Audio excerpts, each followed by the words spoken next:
morning, good morning, good morning. Welcome to Get Rich 101. I'm your host, I'm Sekou Writes, and here is my book. Let me show you a picture of it. Hack Your Pain Now. Hack Your Pain Now is my book. And shout out to New Thought Media Network for allowing me this space to prosper, to prosper, to prosper. And just a reminder, I am not a financial advisor, so take what I say, add your little grain of salt, and take what you may from that. So that's what I have to say, and let's get into it. Let's get into it. I'm just making sure I got everything. Yeah, I got everything. So as you know, if you've been watching the show, yesterday, Monday, I replayed the show from Friday. So you got a double dose of Reverend Mel, and she did a great job talking about money. So yeah, that was really good. And I asked her to come back and do it again. Like you heard me say that on Friday, but after the show, I was like, what? So she's gonna hopefully, knock on wood, be here tomorrow, Wednesday, to talk about it. And I've got homework. I've got some self-imposed homework that I want to finish by tomorrow. See, so that's why I'm doing it. I'm having her come every week so that I have a week of time to exercise some of the variables, the things that she has issued for us to do. So I think that's going to work. So my goal is to have something done in the credit world. I don't know what, but something done by tomorrow. So tomorrow I'm not just asking her to repeat herself. I'm saying, all right, I did this, and now what? So yeah, so we shall see. And yeah, but the days are filling up now, right? We got Wednesday, we got Reverend Mel, and Thursday we got Fiance Files, and Friday we got, well, could be any of the family. Could be. I say that because it started off with Pops, but then Mama Janet came on, and maybe Mom might want to jump in there too. So anyway, I'm feeling greatly. What's the word? I feel beneficial. That's not the right word, but you know what I mean. But I feel grateful for all these pieces of energy coming my way. Ashe. Okay, so let's talk about the weekend. Because a lot of things happened this weekend, and here's Fee King. Fee King is out and about doing her Uber Eats. He's doing her Uber Eats out there in Jersey. She's out in Jersey right now. Actually, let me talk about this first. So I did this with her yesterday. I went with her and I did it the whole day. I expected to just do it for 1 or 2 deliveries and be gone. But I stuck with her the whole day, and I got to see what that environment was like. And I gotta tell you that she does her Uber Eats entirely different than I do my DoorDash. Like entirely different. So I was like, wow, this is really interesting, the differences.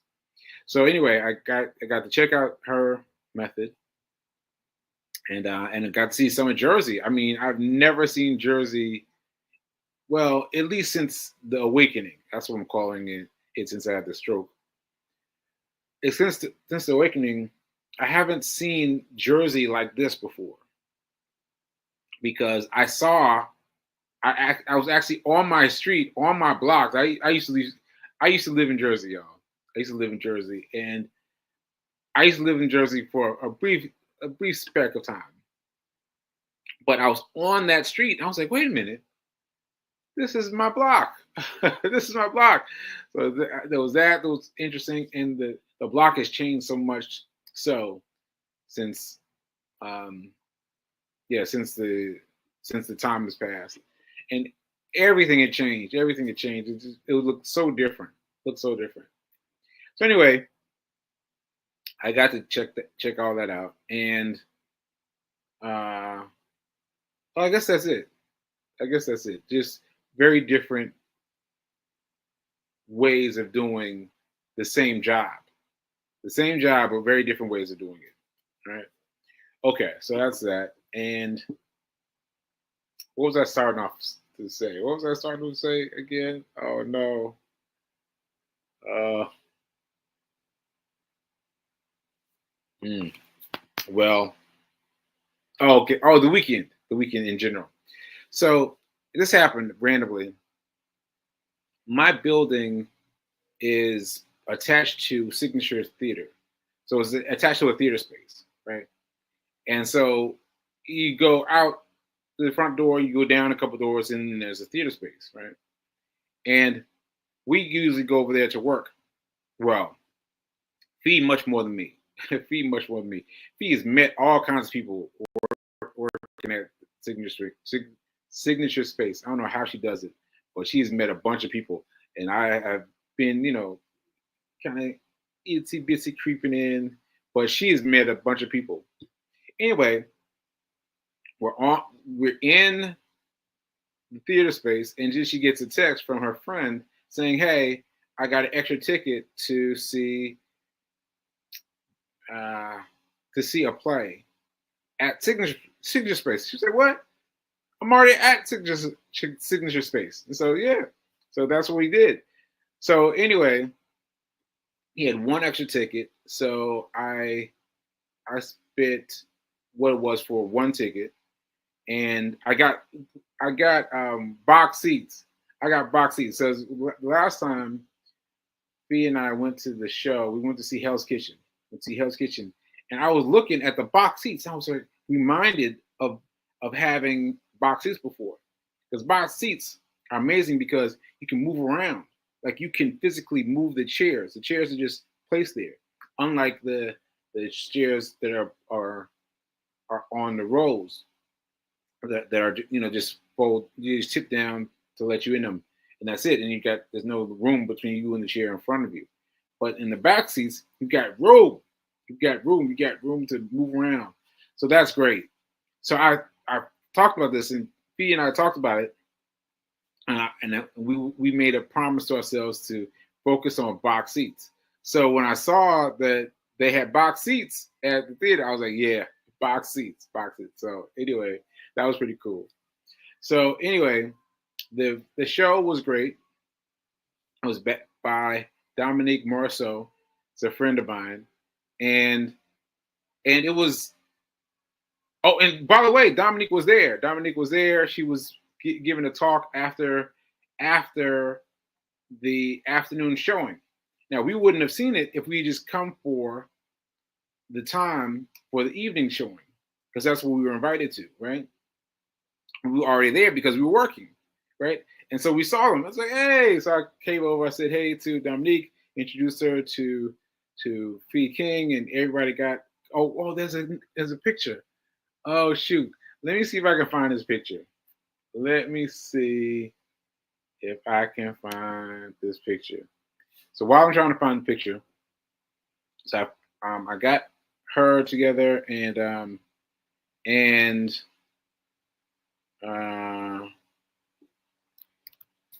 not sure this is going to work, but anyway, so we saw that, and I have to tell you about the interesting things that happened.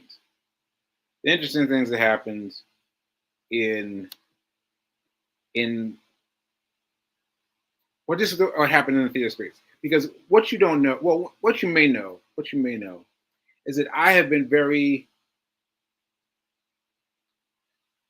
distant from everyone, from everything, from people, I've just been very distant. And so I was a little bit nervous about going to see the show. But it's the theater next door. like there were a lot of things happening in his favor. I was like, all right, I'm gonna go. I'm gonna go. So I had to go. So I had to go.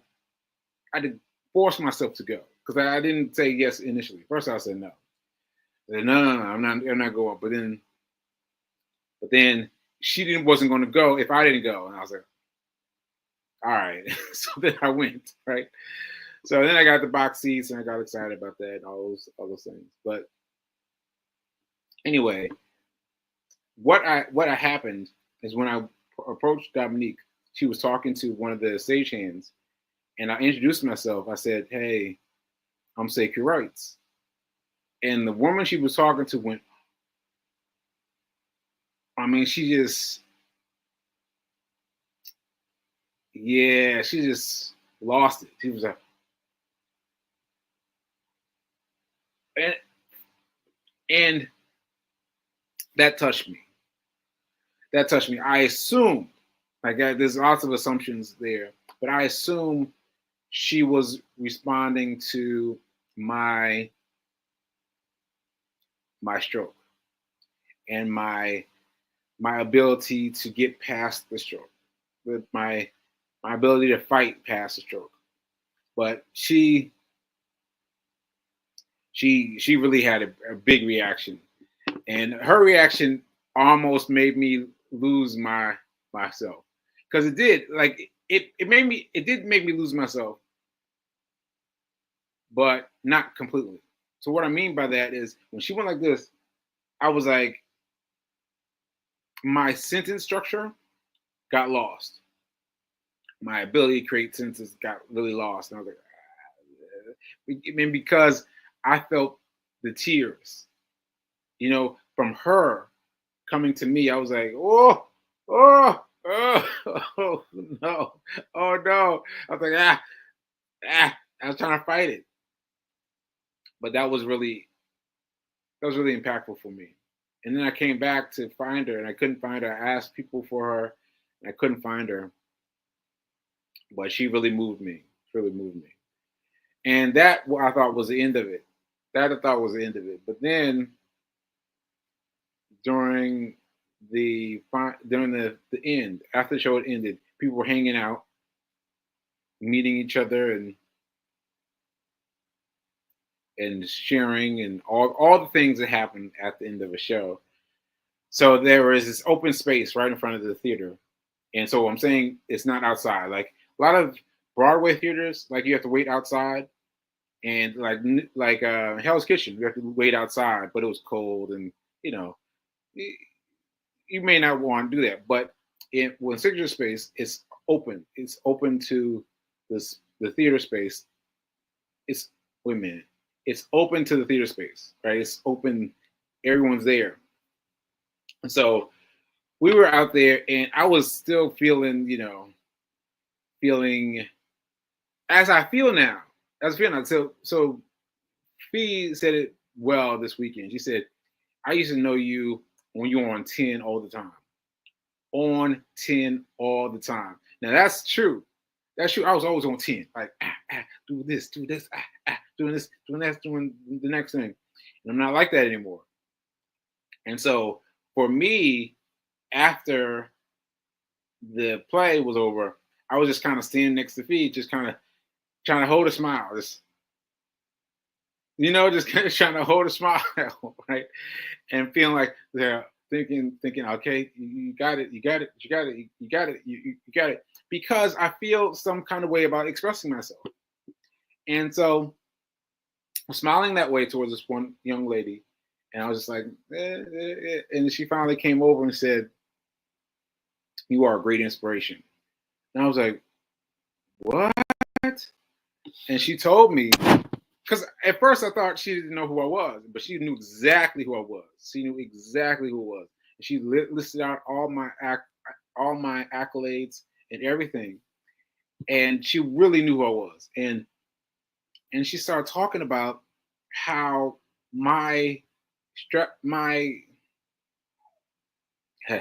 was Nelson, how my struggle helped her, and she did all this lead up, all this lead up before she finally said she was fighting cancer. And I was like, what? What? And she said she's in remission, but she's been fighting and she's been running, and she's run a half marathon, and she's trying to get back to running, and like all these things. And she was crediting me with giving her the strength to fight on. And I was like, wow, that really awed me. That really awed me. I took her picture as well. Like, I don't know why my pictures aren't coming up. Let me try one more time.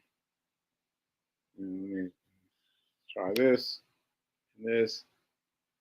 Yeah, it's not coming up. Photos aren't coming up.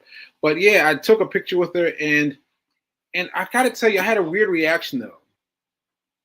Even though what she said was great, and she's fighting cancer, and I'm helping her fight cancer, and all the things were great, I felt like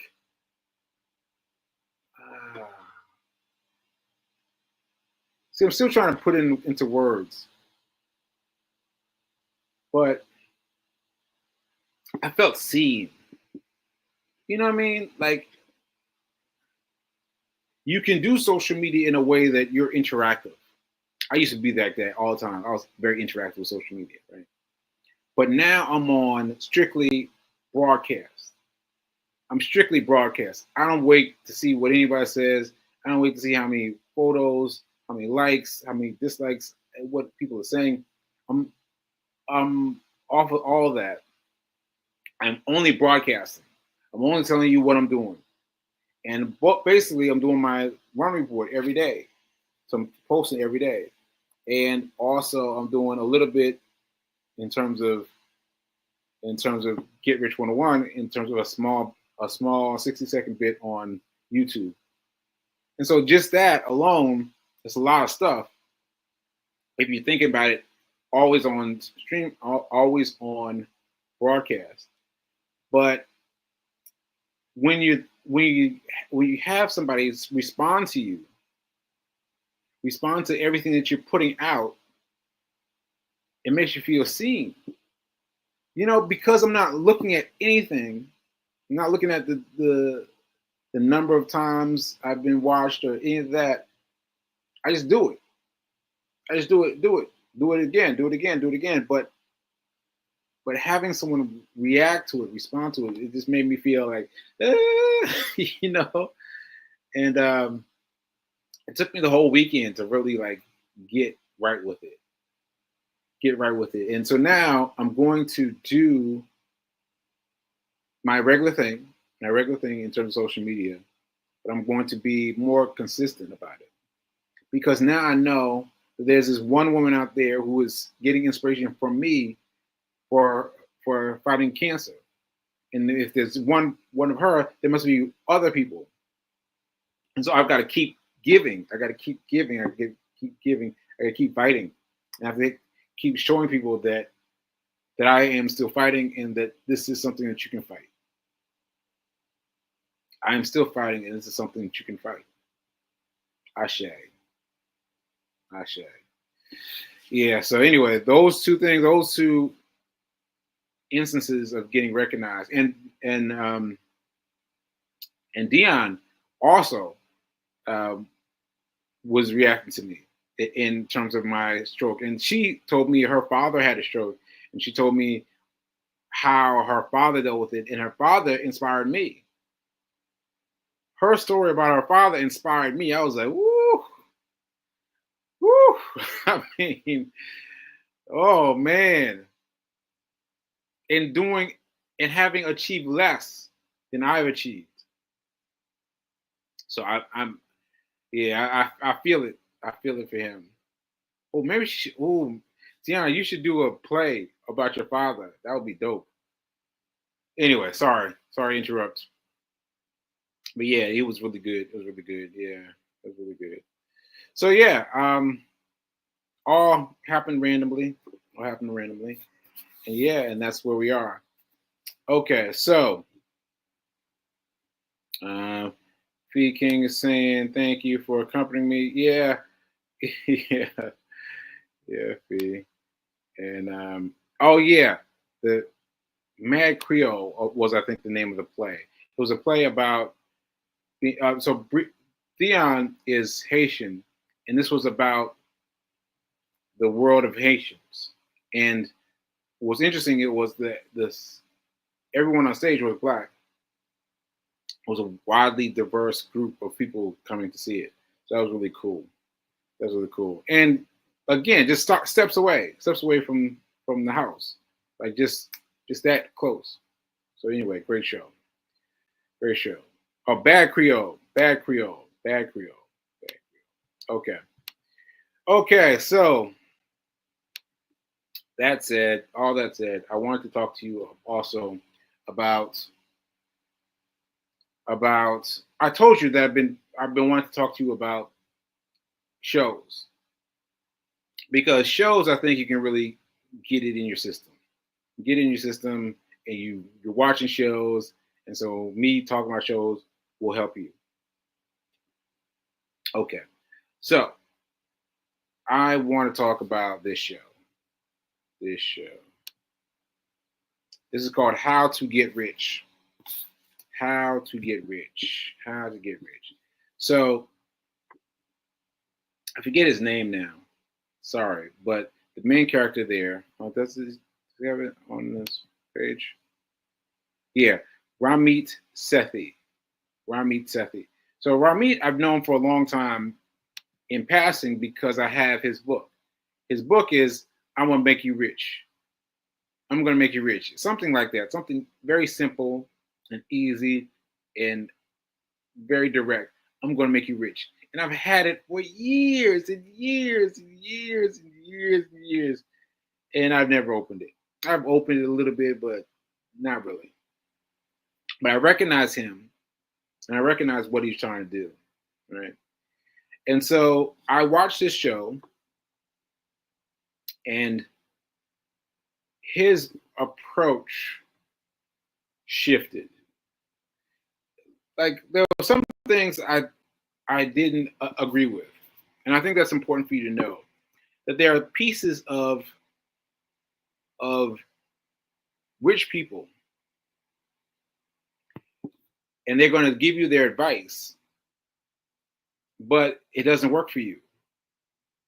Like that's important for you to understand that the rich people can just help you a little bit in their field, but his field is different from this field, is different from this field, is different from this field, because they're all different. And all of them work. All of them work. You've got to decide which way you want to go and give yourself to it. You've got to give yourself to it and let that be the way, right? Now, I found that for people like me who have a lot of things going on, have lots of different ebbs and flows in the fire, the best thing to do is the stock market. That's my experience, because the stock market is pretty straight. Like it doesn't seem like it when you're not in it, but once you're in it, you're like, oh, this is pretty straight. But let that money grow and grow and grow and grow and grow on the side while you continue to do your thing, your various things, right? Like I got, and so the woman who's fighting cancer asked me if I'm still doing bracelets, and I was like, oh, if I'm still doing bracelets, yeah. And so I was like, not really. But I've chosen not to do bracelets now because that's one more thing that can take me away from learning how to be rich. Like I need you to understand that I am very serious about this. I'm focused on how to become rich quickly, right?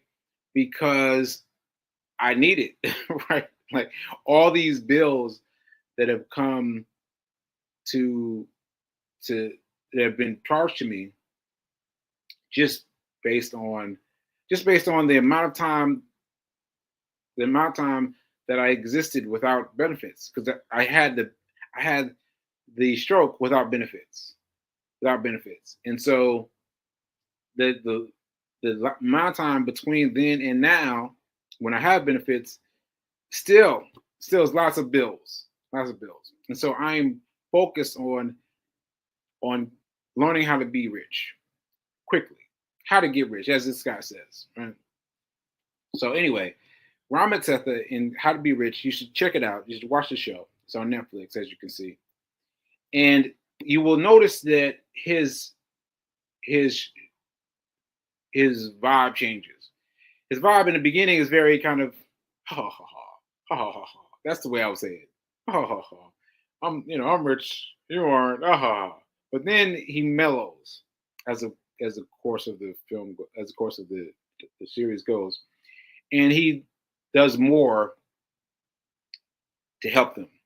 But I want to make it clear though, you're not going to agree. Well, you might agree with everything he has to say, but you might not agree with everything he has to say. That's okay. You can still use what you can use to help you get rich. You can absolutely figure out a way, and he gives you great resources that you can try at home, and you can really try him and really get them to someplace they can really help you. All right. So I'm going to be talking more about this show because I want to talk about some specifics. I don't have time today, but I'm going to talk about some specifics and hopefully help you. Hopefully help you. Now, I got a little bit of time left. So let me just say this one thing. Someone asked me about owning a home. So trust me, I have made all the mistakes. Right? So have I owned a home? Yes, I've owned a home. I've owned several houses in my past. And what you need to do, which is not what I did. But what you need to do is you need to focus on what's the way to put it? Spread. That's the word that comes to mind. Spread. You don't want to be in one house. Just you in the house paying the rent. Paying the mortgage, right? You want to be in a house and another house. You want to be in a house and you have duplex. You want to have a duplex, have two families, right? That's ideal. But your first house, you should get a duplex, ideally. If you can't get a duplex, get out of that house and rent it out. Rent it out or do Airbnb or whatever, but get out. It's going to be uncomfortable for a while. It's going to be uncomfortable for a while. Most people don't want to do it. Most people will not do it based on my advice. But if you can keep yourself uncomfortable for a while, in order to get two houses, like two of whatever you got a duplex, get another duplex, right? Once you have double, then you can come on out. Then you can come on out and live where you want. But you gotta get out of that one-to-one ratio. You gotta get out of that one-to-one ratio, and a duplex would help you. But honestly, the best thing to do would be to get a duplex or build your house into a duplex and get out and go stay with your parents, stay someplace stable where you get free advice, and you can work on getting the houses together. That's what I should have done. That's what I should have done. All right. Okay. All right, folks. There we go. I've run out of time now, so I'm gonna go ahead and close out. And remember that now is better than perfect. And